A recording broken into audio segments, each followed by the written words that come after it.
Welcome to the History of North America. I'm Mark Vinette. The Anglo-Spanish War was an intermittent conflict that began in 1585 between the kingdoms of Spain and England.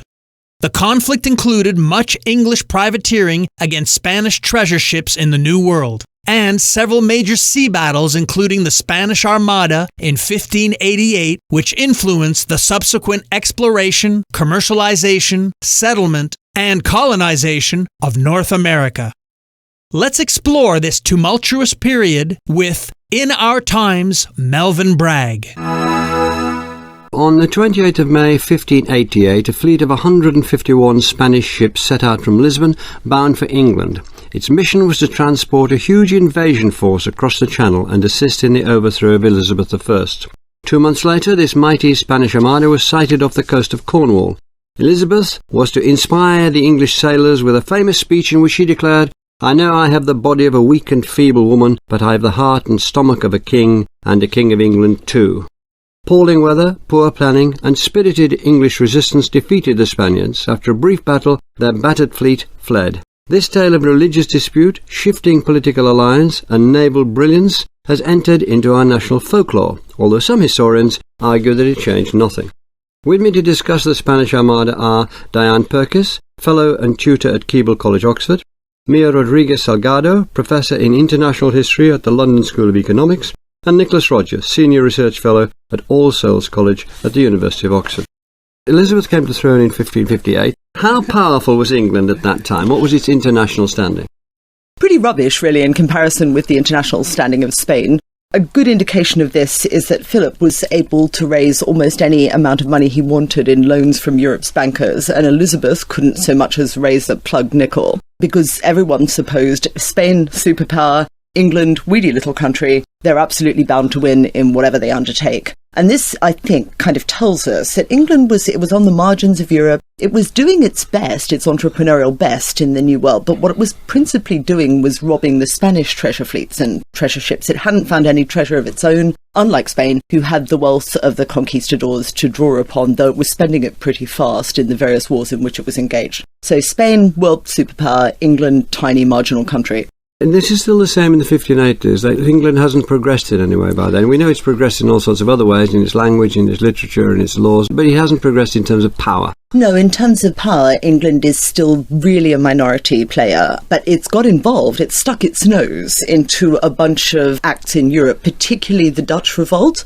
The revolt of the Dutch provinces, which the Elizabethan government, really with Elizabeth a very reluctant leader in this, was supporting, trying to support the Protestants in Holland against Spain. There was the particular events of the Leicester expedition to the Netherlands in an effort to support that Dutch revolt. That kind of tweaked Spain's tail. And as well, England was also perpetually, really, privateering around the Spanish treasure fleet. Privateering was a sort of lightly legally cloaked form of piracy. Yeah, privateering is kind of a well-heeled, posh piracy, really. Privateering was supposed to be licensed by the Crown. Yeah, that's right, exactly. Spain was in South America, it was all over Europe, it was in Italy, it was in the Low Country. It's not wrong to say it was really very, very big. Yeah. So if you think of it in modern world terms, Spain really equates with America, massive world dominance, cultural dominance too, linguistic dominance. England pretty much on a par with, maybe Poland or the Czech Republic, small but interesting. Religion is massively important then, and wars were fought in the name of religion, although wars were fought, in my view, always because people wanted to fight wars for power. But religion was used. Now, England in the 1580s was in a very tricky state. We have an Anglican monarch who has somehow, he's got the Catholics and he's got the Puritans, but let's talk about the Catholicism. I think Philip himself would have seen the Armada in terms of a war for human rights. He would have seen himself as fighting for the rights of Catholics, who were, fair to say, increasingly underwater position as the 1580s unfolded. And this was because the Elizabethan government started by being very lenient towards Catholics when Elizabeth took the throne. But that was because they thought that Catholics were just going to disappear, were going to kind of die out as time went on, and they didn't. As a result of various kind of intellectual endeavours on the part of English Catholics, what actually happened was some very high-profile conversions, particularly among Oxford intellectuals. The best known of these are Edmund Campion, who was a Fellow of St John's, and Robert Parsons, also an Oxford Fellow, Because of their conversion, the government actually became afraid that English Catholics were going from strength to strength rather than disappearing. And thus the laws against Catholics got more and more and more draconian. Not only were they not allowed to practice their religion, but it became a crime even to harbour a priest. And Edmund Campion himself ended up arrested as soon as he landed, very nastily tortured and hanged, drawn and quartered at Tyburn. Let's talk a bit more about Philip II of Spain. One thing that might surprise was that at one time he was King of England. Absolutely. People tend to forget that. They think it's natural that England and Spain should be in conflict, but this was a very unusual situation that people found themselves in the later part of the 16th century. In fact, England and Spain had been allies for centuries. That doesn't stop them from fighting on occasion, but they were natural allies because they shared a common enemy, and that was France. And that alliance was both political, but it was also commercial. There were very close commercial ties between England and Spain on the one hand, and England and the possessions in the Netherlands, in modern-day Belgium and Holland, which were also ruled by Philip II. So strong commercial ties. And that closeness was manifest in a number of marriages. We tend to forget that Catherine of Aragon married 2 English princes for the price of one, Arthur and then Henry VIII. And after that, it's their daughter, Mary Tudor, who marries the Prince of Spain, Prince Philip, who becomes King of England from 1554 until Mary's death in 1558. So this man had been a king, he had lived in England, he knew the English, and he had a real affection, at least for English Catholicism, if not always for the English nobility. He helped to reorganise the British Navy, is that true? He did rue the day, but he was a very effective monarch wherever he went, and whatever part of the world he either inherited or obtained. He organised defence, and he came to England and found that Henry VIII's great navy had been allowed to essentially rot. And he thought this was very sad, and that the real strength of the English was their navy, and so he reorganised it. And some of the ships that he had either built or rebuilt in his period as King of England fought against him at the time of the Armada. At the time of the Armada, Philip II was king over the whole of the Iberian Peninsula. But he also was the lord of the Netherlands, of the Low Countries. He possessed most of Italy, a lot of the western Mediterranean islands. He had possessions in North Africa, and of course the ever-growing colonial empires in the Americas, but also in Asia. So he was a global power, a superpower.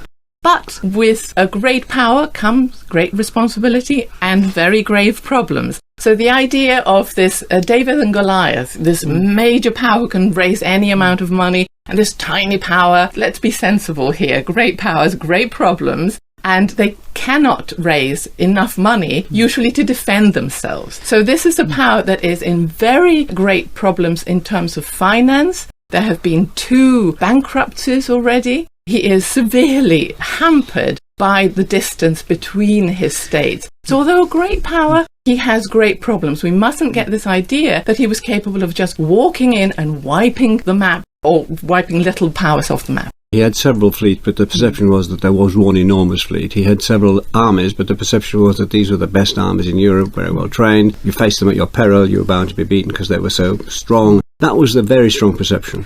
Of the best armies, yes. In terms of the navy, he certainly had one of the greatest navies in the Mediterranean, but not necessarily the greatest. And as far as navies outside of the Mediterranean, now this was much more in doubt. In fact, the English had grave concerns that Spain might well attack them one day. But until that armada came to the Channel, neither they nor the Dutch really believed that Philip II could get a navy up to the Channel. Why did Philip decide to send an armada out when he did in the mid-1580s? There's still some room for disagreement about this, but my interpretation is that it arose from mutual miscalculation, that it's perfectly certain that Queen Elizabeth could never have deliberately intended to provoke a war with Spain, but my reading of the situation is that she, or perhaps even more her advisors, concluded in the early 1580s that Spain had in fact already taken a decision to crush England, that the jaws of a trap were slowly closing on her, and that her only choice was to fight now when she still had some freedom of manoeuvre and when she still had at least one ally, namely the Dutch rebels, or to wait until it was too late. And so she set out to try to mount operations, more or less semi-proxy distant operations, which were designed to send a signal to Philip II that she was not powerless. In particular, a quasi-royal expedition to the Caribbean under Drake, the West Indies expedition. And Philip II, for his part, I think had not, in fact, decided that it was unavoidable to engage in this appallingly difficult and costly operation until this point, when he came to the conclusion that he was never going to be able to solve all his other foreign policy problems, in particular never going to be able to crush the rebellion in the Low Countries, unless he dealt with the English first. And therefore, at this point, I think, committed himself to a war which I believe he hadn't fully decided on before then. What part did two factors play? One is the religious factor, the perceived persecution of the Catholics. He was a very religious man. And the other was the execution of Mary Queen of Scots in 1587, the year before the Armada. What part did those two things play in his decision? You can't isolate religion from any matter of international politics in this period. Philip II is unquestionably a man of real devotion who would have loved to restore England to the Catholic fold. He would have regarded that as justifying being a king, doing a service to God like that. On the other hand, he'd done absolutely nothing for the previous 20 years, apart from diplomatic overtures to Queen Elizabeth. I gravely doubt if religion alone would ever have driven him to this extraordinarily expensive and risky operation if there had not also, or perhaps primarily, been reasons of state. And, of course, when he had made the decision, the whole business of justifying it to the outside world had to be essentially two-faced. To the Catholic world, he had to say this was an enterprise to restore the faith, I need your support. But to the Protestant world, there were many Protestant princes whose alliance, or at least whose neutrality, he desperately needed. He had to present it as an operation of state having nothing to do with religion at all. And in fact, this is essentially what he tried to do, to sing a different song to different audiences. To a limited extent, succeeded. Because he had his fleet blessed. That was fairly public declaration of where he was, wasn't it? Yes, he had his fleet blessed, and he got a papal blessing. On the other hand, Sixtus V, who was nobody's fool, and who was not in the least keen on aggrandizing the Spanish Empire, however much he wanted England returned to the Spanish throne, actually gave strictly limited support on very tight conditions. And this is important because it, in fact, distorted the whole strategy of the Armada, the conditions that Sixtus V imposed. Can you elaborate a little? Sixtus V was happy to see England return to the Catholic throne, but wanted to ensure that it was not returned to the Spanish Empire. His condition for providing, amongst other things, an extremely large sum of money, which he promised only on cast-iron evidence that the Spanish army was already ashore and not beforehand ashore in England, was that the enterprise should be commanded by a non-Spanish prince of independent standing. And his choice was the Duke of Parma, who of course is an Italian prince, but is also, firstly, Philip II's nephew, and secondly, his commander-in-chief in the Low Countries. So the papal conditions effectively mean that the landing force cannot be carried in ships from Spain, at least not the primary landing force, that it has to be transported across the Channel from what is now Belgium. The Anglo-Spanish War was brought to an end with the Treaty of London in 1604, negotiated between King Philip III of Spain and the new King of England, James I.